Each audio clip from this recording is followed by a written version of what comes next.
जी देखिए, प्रधानमंत्री नरेंद्र मोदी मिशन 2019 को लेकर आज मध्य प्रदेश के धार दौरे पर आ रहे हैं और यहाँ पर विजय संकल्प रैली को संबोधित करते हुए पीएम नरेंद्र मोदी यहाँ पर मध्य प्रदेश में बीजेपी के लिए एक बड़ा चुनावी माहौल बनाएंगे। चूंकि विधानसभा चुनाव में जिस तरीके से 15 साल की सत्ता बीजेपी को अपने हाथ से गंवाना पड़ी, तो उसको लेकर कहीं ना कहीं भाजपा के आलाकमान जो है चिंतित है। तो कहीं ना कहीं इसी बात को ध्यान में रखते हुए पीएम नरेंद्र मोदी ने धार को चुना और यहाँ पर जो है मिशन 2019 यानी कि लोकसभा चुनाव का वो औपचारिक रूप से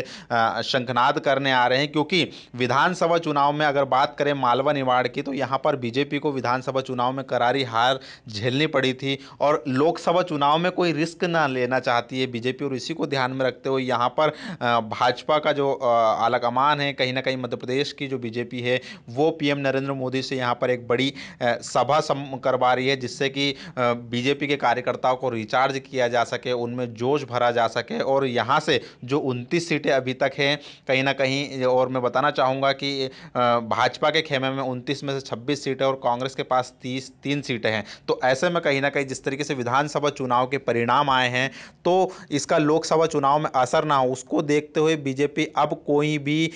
मुसीबत मोल नहीं लेना चाहती। उसी को लेकर प्रधानमंत्री नरेंद्र मोदी को मध्य प्रदेश के मैदान में उतारा है और पीएम मोदी के दौरे को लेकर यहाँ पर शासन प्रशासन ने पूरी तरीके से सुरक्षा के तमाम बंदोबस्त किए गए हैं। और एक खास बात यह भी है कि पीएम नरेंद्र मोदी जब धार जिले में आएंगे तो यहाँ पर कमलनाथ सरकार के उच्च शिक्षा मंत्री जीतू पटवारी पीएम नरेंद्र मोदी की अगवानी करेंगे। तो ये नज़ारा भी बेहद दिलचस्प होगा और इस नज़ारे को देखने के लिए तमाम सियासी पंडितों की और तमाम देश प्रदेश के लोगों की नज़रें भी टिकी हुई है। क्योंकि पीएम नरेंद्र मोदी पर अक्सर जीतू पटवारी हमला बोलते रहे और ऐसे में आज वो मौका आएगा जब खुद मंत्री जीतू पटवारी पीएम नरेंद्र मोदी की अगवानी करेंगे। तो ये नज़ारा भी बेहद दिलचस्प होगा। फिलहाल पीएम नरेंद्र मोदी की विजय संकल्प रैली पर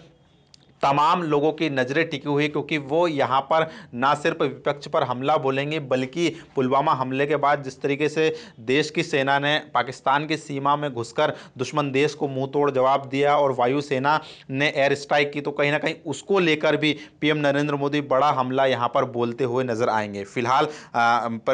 यहाँ पर सुरक्षा को देखते हुए करीब 2500 से अधिक पुलिस कर्मचारियों को यहाँ पर सभा स्थल पर तैनात किया गया है और तमाम वो व्यवस्थाएं की गई, पार्किंग की व्यवस्थाओं को भी ध्यान में रखा गया है और 3 गेट भी बनाए गए हैं लोगों को आने जाने के लिए। तो यहाँ पर